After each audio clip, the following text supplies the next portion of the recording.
예를 들어서 방금 말했던 붕어빵 한 몇 년 전만 해도 3마리에 1,000원이었단 말이에요. 근데 요즘에는 한 마리에 1,000원이 좀 평균적이죠, 수도권에서. 그러면 저축을 하면 얼마나 이 인플레이션에 대해서 방어를 할 수 있을까요?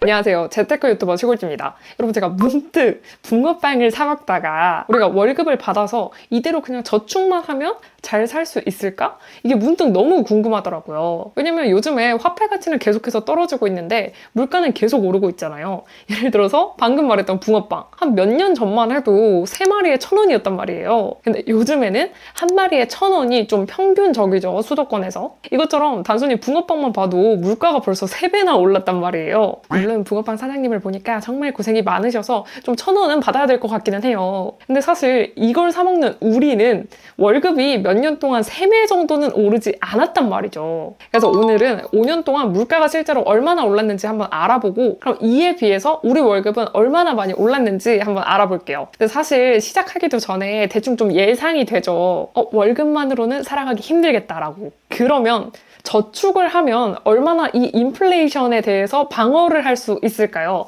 그것도 한번 알아보도록 하겠습니다. 먼저 우리가 가장 빨리 체감할 수 있는 외식비 통계를 제가 찾아봤어요. 이거는 네이버의 한국소비자원을 검색해보면 볼 수 있는 통계인데, 서울 기준으로 보면 평균 김밥 가격이 3,200원이에요. 근데 저 어렸을 때 김밥 한 줄에 1,000원이었거든요. 물론 제가 나이를 많이 먹기는 했지만, 그럼 5년 전으로 한번 돌아가 볼게요. 2018년 김밥 평균 가격은 2,200원입니다. 근데 제가 또 의심이 많아서, 아니 진짜 2,200원에서 3,200원이 됐을까? 이게 좀 궁금해가지고 김밥나라 이미지를 직접 찾아봤어요. 그랬더니 2018년에는 진짜 야채김밥이 2,000원이었고 요즘에 2023년에는 진짜 3,000원이 됐더라고요. 이 통계 잘 맞습니다. 근데 그러면 2,200원에서 3,200원이 됐는데 이게 단순히 절대값으로는 1,000원이 올랐잖아요. 근데 상승률을 한번 비교를 해보면 5년 동안 김밥값이 44%가 올랐더라고요. 근데 김밥값만 오른 게 아니죠. 아까 붕어빵 3배가 올랐죠. 300%. 우리 추억의 짜장면도 한번 봐볼까요? 2023년 짜장면 평균 가격은 약 7,000원입니다. 그럼 5년 전엔 얼마였을까요? 5년 전에는 4,907원이었습니다. 약 5,000원 정도죠. 그러면 상승률은 얼마일까요? 우리가 단순히 2,000원 정도 올랐다라고 생각을 하지만 상승률로 따지자면 5년 동안 평균적으로 약 40%가 올랐어요. 이제 점심값은 기본 10,000원인 시대가 도래했고, 그리고 제가 두 번째 직장이 광화문 쪽에 있었어요. 근데 광화문은 점심값이 평균 10,000원도 아니고 한 1.3만 원에서 1.5만 원이 평균 시세더라고요. 회사 안에 구내 식당이 있지 않은 이상 한 달에 식비만 평균적으로 월 50 정도는 나갈 수밖에 없다는 거예요. 그럼 제가 다음으로 찾아온 통계는 바로 집값입니다. 사실 제가 얘기도 하기 전에 벌써 좀 짐작이 되겠죠? 근데 우리가 사실 코로나 때 집값이 굉장히 많이 올랐잖아요. 그때 유동성이 굉장히 풀려가지고. 근데 지금 좀 다행인 거는 그나마 금리도 좀 많이 올랐고 점점 집값이 떨어졌잖아요. 그래서 상대적으로 지금은 집값이 너무 비싸진 않은 상태인데, 물론 그래도 비싸죠. 그러면 5년 전 대비해서 서울 평균 집값은 얼마나 상승했거나 하락했을까요? 2018년 서울 아파트의 매매 평균 가격은 8.1억이에요. 그리고 올해 11월 12억입니다. 여러분, 이게 단순히 그냥 억대로 보면은 4억이 올랐다 이 정도로 생각이 되는데 8억짜리가 12억이 됐다는 거는 48%가 오른 거거든요. 근데 우리 월급 48% 안 올랐죠. 제가 그래서 임금 통계를 한번 가져와 봤어요. 깔끔하게 좀 이미지화가 되어 있는데 여기서 명목임금과 실질임금이라는 말이 나와요. 명목임금은 말 그대로 내가 받는 월급입니다. 그리고 이거는 세 전이겠죠. 왜냐면 사람마다 세금을 떼는 게 다르니까. 그리고 여기서 말하는 실질임금은 이 명목임금에다가 물가 상승을 반영한 실제 임금이라는 거예요. 예를 들어서 코로나는 2019년 12월에 발생이 됐잖아요. 그리고 그때부터 돈이 굉장히 많이 풀리기 시작하면서 화폐의 가치가 좀 내려가기 시작했죠. 그래서 화폐의 가치가 낮아지니까 물가는 당연히 상승을 할 수밖에 없고 2020년부터는 명목임금이랑 실질임금 차이가 점점 없어지다가 2021년부터는 실질임금이 오히려 감소하기 시작해요. 명목임금은 계속 오르는데 말이죠. 근데 좀 오해하시면 안 되는 게 사실 여기 명목임금이 뭐 380, 390 되어 있잖아요. 근데 여기서 말하는 임금이라는 거는 이 20대부터 60대 어때요? 통계이기 때문에 이 평균이 좀 높게 잡힌 겁니다. 그러면 우리가 아까 외식비랑 부동산 가격의 상승률을 한번 알아봤잖아요. 그러면 우리 임금 상승률도 한번 계산을 해볼게요. 2018년 평균 월급은 336.3만 원, 올해는 393.8만 원입니다. 그러면 계산기를 좀 돌려보면 상승률이 약 17% 정도로 나와요. 그래도 5년 동안 월급이 좀 오르기는 했죠. 근데 문제는 아까처럼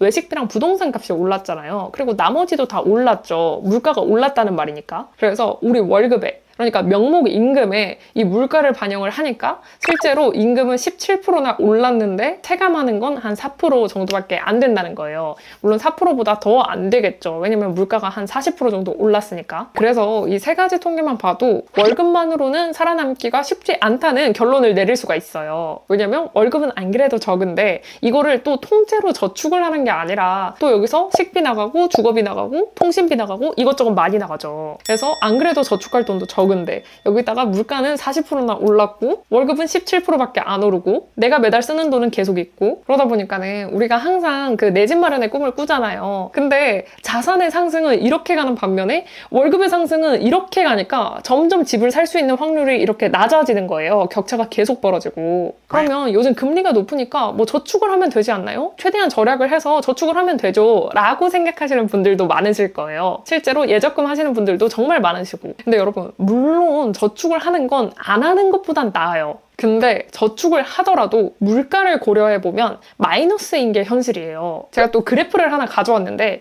여기 수신금리라는 게 있어요. 이 수신금리가 뭐냐면 우리가 예금을 하면 은행에서 적용받을 수 있는 금리예요. 근데 이게 보통 요즘 2.77%라는 거예요. 근데 뭐 요즘 특방 5%, 6% 많지 않나요? 이렇게 생각하실 수도 있어요. 근데 그런 걸 자세히 보면은 월 50만 원 한정, 어떤 청약 가입해야 됨, 이런 부가 조건들이 굉장히 많이 붙어요. 그러니까 실질적으로 그게 5%다, 6%다 라고 보기 어렵다는 겁니다. 그래서 토스 이런 것만 봐도 평균 예금 금리가 2% 정도잖아요. 근데 물가 5.10이죠. 그러면 내가 저축을 하게 되면은 당장은 금리가 뭐 2.77% 이렇게 보이겠지만 실제로 물가 상승률을 감안을 하면 실질 금리는 마이너스 2.33%로 나는 오히려 돈을 잃고 있다는 겁니다. 근데 그래도 안 하는 것보단 하는 게 무조건 낫죠. 왜? 아무것도 안 하면 지금 이 물가 상승률 5.10 이거 그대로 내가 때려 맞는 거예요. 근데 예적금이라도 하니까 2.33만큼만 맞는 겁니다. 그럼 여러분 여기까지 봤을 때 월급만 모아서도 안 되고 그렇다고 저축만 해서도 안 되고 그럼 도대체 뭘 해야 되는 걸까요? 답은 두 가지가 있습니다. 첫 번째, 여러분들도 왠지 예상하셨겠지만 재테크입니다. 제가 여기 가져온 표는 코스피 5년 평균 그래프인데요. 5년간 우리나라 주식시장 평균 수익률이 20.68%예요. 임금 상승률보단 높습니다. 그리고 사실 우리가 임금을 받아서 그 위에서 투자를 하는 거기 때문에 임금 상승률이랑 투자랑 같이 퍼센트를 가져갈 수가 있는 거죠. 근데 여기서 또 저는 국내 주식 안 한다고 몇 년 전부터 얘기를 해드렸죠. 워낙 많이 물리기도 했고. 그래서 저는 미국 주식을 하고 있는데 미국 주식의 5년간 평균 그래프도 한번 가져와 봤어요. 자, 이거는 S&P 500의 5년 수익률 추이입니다. 5년간 74%가 올랐어요. 여러분 왜 미국 주식을 해야 되는지 알겠죠? 3년 전부터 미국 주식 하라고 했는데 아직도 미국 주식 안 하고 있다? 오늘 영상 보고 나서 미국 주식 영상을 다시 한번 복습을 해보면 너무 좋을 것 같아요. 그러면 여기서 또 제가 맨날 입이 닳도록 얘기하는 애플. 과연 우리 애플은 5년간 얼마나 올랐을까? 자, 이게 애플입니다. 5년간 354.04%가 올랐습니다. 대박이죠. 볼지 구독자인데 애플을 안 가지고 있다. 손 들어보세요. 자, 이 손으로 여러분의 가슴을 치십시오. 여러분, 제가 2년 전부터 사라고 했는데 왜 아직도 안...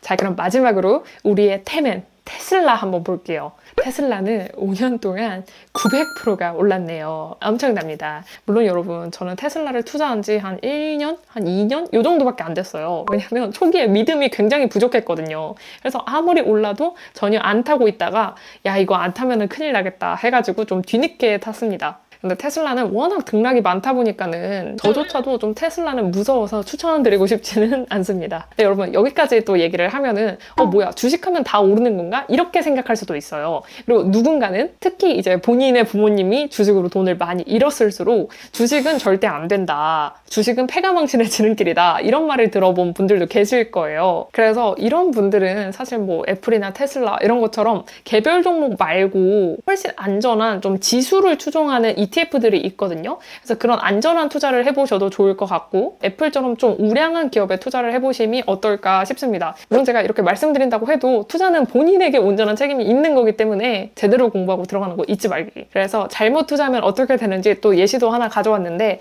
여러분들이 다 아는 우리나라 초우량 기업 땡땡땡땡땡땡을 들고 왔습니다.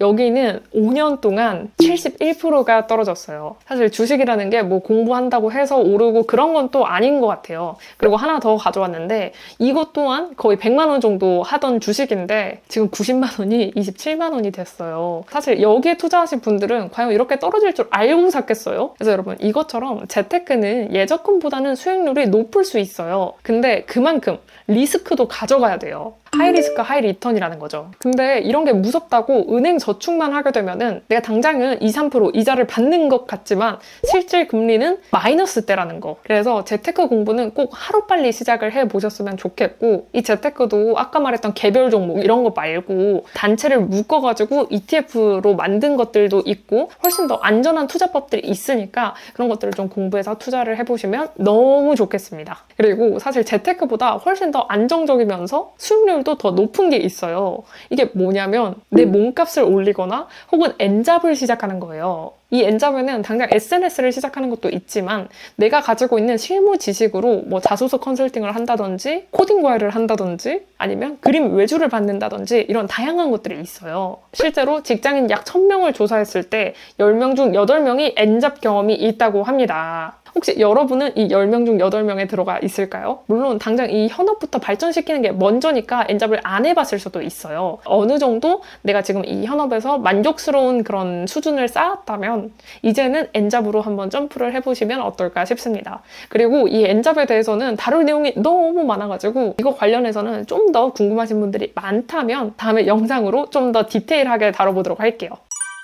네, 그럼 오늘 영상은 여기까지입니다. 여러분, 우리가 사실 이때까지 월급으로 살아가기가 진짜 힘들겠다라는 생각은 좀 대략적으로 했는데 실제로 이렇게 물가 상승률을 보고 임금 통계를 보고 외식비 상승률을 보니까 진짜 미래가 조금 막막한 게 보이죠. 그래도 야 어차피 이 돈 모은다고 집 못 사. 이래서 안 돼 저래서 안 돼 핑계를 대다 보면은 내 모습이 진짜 쓸쓸해질 수 있어요. 우리 골지들은 조금만 더 긍정적으로 생각을 하고 스스로 어떻게 하면 더 잘 살 수 있을지 방법을 계속해서 생각하고 찾고 실행하면서 좀 더 나에게 스스로 자신 있는 똑 부러지는 골지들이 되었으면 좋겠습니다. 네, 그럼 오늘도 여기까지 봐주셔서 감사하고요. 우리 다음번에 다시 만나요. 안녕!